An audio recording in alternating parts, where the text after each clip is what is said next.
हम त भेजले बानी नेवता बेल पतैया पे गौरा जी के सैया के ना।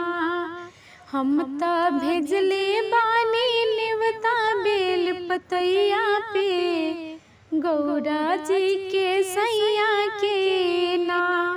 एक और लिखनी राम राम, एक और लिखनी गाना श्याम, एक और लिखनी राम राम, एक और लिखनी गाना श्याम, एक और लिख देनी नाम देवी मैया के गौरा जी के सैया के ना।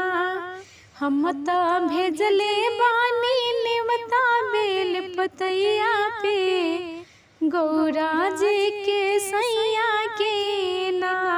कई खियाई श्री राम, कई खियाई गाना श्याम, कई खियाई श्री राम, कई खियाई गाना श्याम, कई खियाई हम त अपनी देवी मैया के गौरा जी के सैया के ना।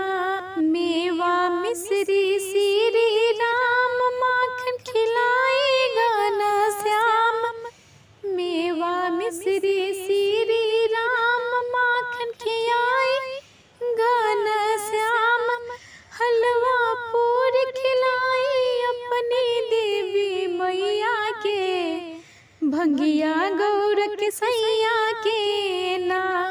हम त भेजले बानी नेवता बेल पतैया पे गौरा जी के सैया के ना।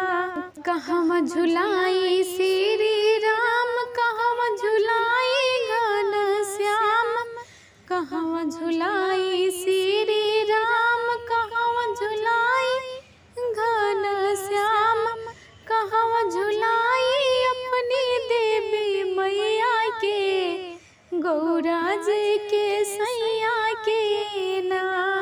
अमवा के डरिया श्री राम, कदम के डरिया गाना श्याम, अमवा के डरिया श्री राम, कदम के डरिया गाना श्याम, निमिया के डरिया झुलाई अपनी देवी मैया के बेल के गौर के सैया के ना। हम